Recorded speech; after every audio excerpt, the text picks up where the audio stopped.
चार दोस्त स्कूल में पढ़ते थे। एक दिन उन्होंने फैसला किया कि वे रेस्टोरेंट जाएंगे, साथ में बैठकर खाना खाएंगे और बातें करेंगे। वे एक छोटे से रेस्टोरेंट में गए, खाना ऑर्डर किया और हंसी मजाक के साथ अपनी दोस्ती के लम्हों का आनंद लेने लगे। बातों बातों में उन्होंने एक निर्णय लिया। आज के बाद वे ठीक 40 साल बाद इसी जगह मिलेंगे। वे तब तक अपने अपने करियर में व्यस्त रहेंगे और सफलता हासिल करेंगे।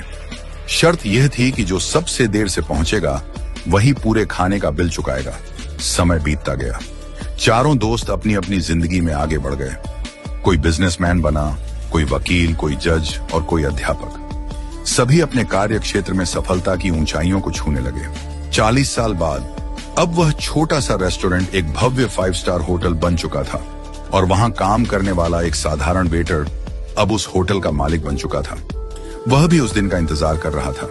समय आया और पहले एक दोस्त पहुंचा, फिर दूसरा, फिर तीसरा। वे एक दूसरे से मिलकर बेहद खुश हुए, लेकिन चौथा दोस्त अभी तक नहीं आया था। थोड़ी देर बाद होटल के रिसेप्शन पर फोन आया। होटल मालिक ने फोन उठाया और कहा, आपके चौथे मित्र ने कहा है कि आप लोग खाना शुरू कर दीजिए, वह बस आने ही वाले हैं। तीनों ने सोचा कि शायद वह किसी काम में फंस गया होगा और सबसे देर से आने वाला वही होगा।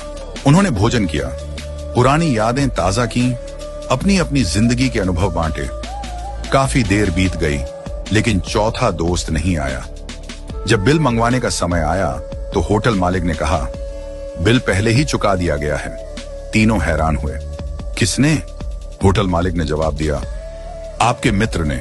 थोड़ी देर बाद जब वे जाने लगे तभी होटल के बाहर एक सरकारी गाड़ी आकर रुकी। गाड़ी से शहर के कलेक्टर उतरे। कलेक्टर ने तीनों दोस्तों के पैर छुए और कहा, अंकल नमस्ते। तीनों हैरान रह गए। ये कौन है और हमारे पैर क्यों छू रहा है? कलेक्टर ने नम आंखों से कहा, मैं आपके चौथे मित्र का बेटा हूं। तीनों अवाक रह गए। कलेक्टर ने बताया, मेरे पिता ने आप सबसे मिलने का सपना देखा था। वे बचपन से ही इस दिन का इंतजार कर रहे थे, लेकिन 2 महीने पहले कैंसर से उनका निधन हो गया।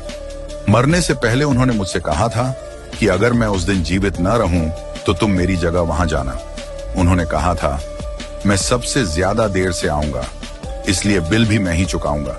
ये सुनकर तीनों दोस्तों की आंखें भर आईं। तीनों दोस्तों को अपने मित्र की मृत्यु का गहरा दुख हुआ, लेकिन उससे भी ज्यादा दुख इस बात का था कि 40 साल तक वे एक दूसरे से नहीं मिले। क्यों इतनी जिद की कि 40 साल इंतजार करना पड़ा? क्या फायदा ऐसी शर्त का जो दोस्ती से ज्यादा महत्वपूर्ण हो गई? आज हम भी अपनी जिंदगी में यही गलती कर रहे हैं। हम अपने परिवार, रिश्तेदारों और दोस्तों से मिलने का समय नहीं निकालते। हम अपने माता पिता से दूर रहकर जीवन की भागदौड़ में इतने व्यस्त हो जाते हैं कि जब हम वापस लौटते हैं तब तक बहुत देर हो चुकी होती है। जब वे दुनिया से चले जाते हैं तो हमें अफसोस होता है, काश हमने उन्हें समय दिया होता। हमारे पास धन दौलत, ऐशो आराम, गाड़ियां और बंगले हो सकते हैं, लेकिन अगर हमारे पास अपने लोगों के लिए समय नहीं है तो हमारे पास कुछ भी नहीं है। भगवान श्री कृष्ण कहते हैं, वसुधैव कुटुंबकम, यानी पूरी दुनिया एक परिवार है। इसलिए पैसा कमाने से ज्यादा रिश्ते कमाने पर ध्यान दें। जो वक्त बीत जाता है वह कभी वापस नहीं आता। वक्त का दान सबसे बड़ा दान है। आज ही अपने प्रियजनों से मिलें, बात करें, उनके साथ समय बिताएं, क्योंकि जो प्यार, जो अपनापन आज है वह कल हो भी सकता है और नहीं भी।